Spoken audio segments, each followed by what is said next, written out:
Hey, what's up guys, Andy here, and today we're reviewing over the Shield Hero episode 23 titled Cal Mira Archipelago. Now, this one was a very, very fun episode. A lot of cool things happened. The scenery, this one is one of those ones you kind of just have to watch. There's so much little things that I can't even really talk about, all in one review.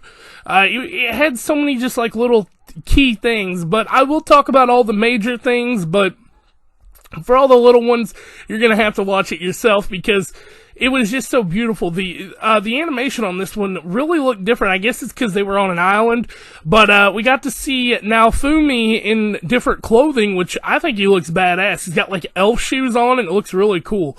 But we start this one off finding out about the guy from last episode, Lark, which we kind of got no build up for him. It just kind of happened all of a sudden. But yeah, I enjoyed it very much, and he's a badass. He uses a scythe, and it's really cool. So a lot of stuff that happened though kind of sets up tension between the two, but you wouldn't ever notice it unless like you watched the first little scene. It was really weird. But yeah, with that being said, I want to go ahead and jump into this review because there's so many cool things I do want to talk about. But if y'all do enjoy this video, don't forget to like, comment, and subscribe to the channel. It'd help me out a lot, and you know, you get to see more content like it. So let's jump right in. They say you don't gotta go home, but you can't stay here. And no, I don't wanna be alone in the world out there. So we start off on the ship with them actually going to the archipelago, like no recap or nothing. It's just them starting off right here with Lark and Therese introducing themselves. And this is Larkberg and Teresa or Theresa. I don't really know how it's pronounced. She's from a foreign country though. But her last name is Alexandrite. And they both use pretty cool methods of fighting. We'll talk about that in a minute though, because we cut over to something that I didn't even think about. We find out she's from a foreign country because she's talking and Raftalia can't understand her, but Naofumi could, because obviously, you know, Naofumi's shield translates for him, but he uses something from his weapon for her to translate as well, so that was weird. But they asked for his name, and he goes, dude, if you're gonna pick an alias, at least don't use the shield hero's name. It's kinda awkward. And they don't believe he's the real shield hero, and they're laughing. We cut into our intro and title card here, which it's Cal Mira Archipelago or Cal Mira, I'm not exactly sure. But he tells him I am the shield hero though, and he's like, dude, you're not the shield hero. You can play a different name if you want, but the shield hero is an evil person. Like, he's an evil scumbag. He's pretty much the devil in human clothes. You know, he has friends in high places who execute others. It's just bad. Like, and he's like, and I can tell by talking with you, you're a great guy.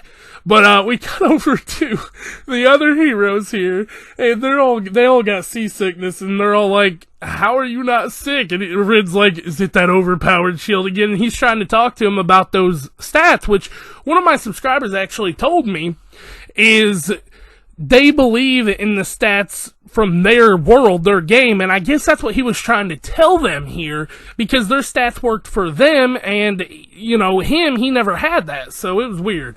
But she asked him, would you make me an accessory? And, you know, that was kind of awkward, but I get it, because, you know, he did, Raftalia did tell her, you know, he does do that stuff, and she gives him this gem, and he's like, okay, I'll do it, but I've got to, it's only in between grinding. I can't, you know, put off grinding to make it. And she's like, yeah, that's perfectly fine. We cut over to them being at the island, and they're all being greeted by Haphazard, who is the governor, I guess, of the Cal Mira Archipelago, and he is definitely a villain. This dude just looks like a villain. He didn't get anything confirmed though, but I think he's a villain. But Lark's talking to him, and he's like, all right, we got some stuff to do, but we're gonna party up later and hang out and, you know, all that stuff. So they are gonna party up. And it was weird. Naofumi said yes to this, so it was awkward. But they're all grinding, and their weapons are about to break. But they defeat a boss, and Naofumi gets some new weapons from it. So Philo's rocking a goat claw or some shit right now, and Raftalia's got a nice looking sword. But they cut over to them being, it's dark and late, and they come out of nowhere and they're like, why haven't you went back? You know, I can't remember, the sailor, the dock guy, whatever, was like, you know, you said you wasn't coming back. And he's like, I couldn't sleep at night if you all was to die out here. So that was really cool. We cut over to this scene though, which this is what I was talking about. You just have to watch it for this, cause they're all just having fun, enjoying stuff, and they're all drunk and drinking a little bit. And it was cool to see, but we cut over to them on the boat the next day, heading out to actually go train together, and we find out that Teresa is level 52, and Lark is level 56, and they do have their, class upgrades, so I don't know how they got them, but they got them. But, we cut over here to, Naofumi asking them at the end of the day, they're like, y'all want to hang out tomorrow and do it again, party up? And they're like, oh, we'll take it from here. So he's like, maybe I'll ask him to join my party after we finish leveling up. And we cut over to them just chilling on the beach, which is what I was talking about. Naofumi looks good in those shoes. They're like elf-looking shoes or whatever, but I think it looks cool. Philo's rocking a little skimpy bikini, but it was just for one scene though. But she says that she found an island on the seafloor with a red glow in a brick house.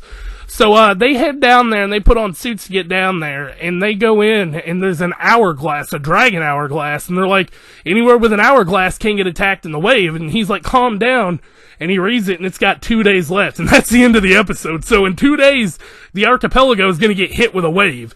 So, I mean, they've got all 4 heroes there, plus Lark and a bunch of adventurers, so it shouldn't be too bad, but I don't know. The next episode is titled Guardians of Another World, and I cannot wait to see this. It is gonna be amazing. There's so many things they set up in this, like, her not being able to speak, the language, she's a foreigner. They set up the governor kinda looking like a bad guy. I guess they didn't really set that up, but, they set up their party levels going up. They set up all the heroes being together all in one. And they set up the whole thing of Lark hating the shield hero. So, I don't know where that's going, but, I cannot wait to see it personally. Anyway though guys, sorry this review's late. I hope y'all did still enjoy, and check out the episode yourself on Crunchyroll. But for now, I guess that's it from me. I'll catch y'all next time. Peace out. Take a moment right here, feeling like it's out gear, driving towards the sun with a rose and a gun. Feel the wind in my hair.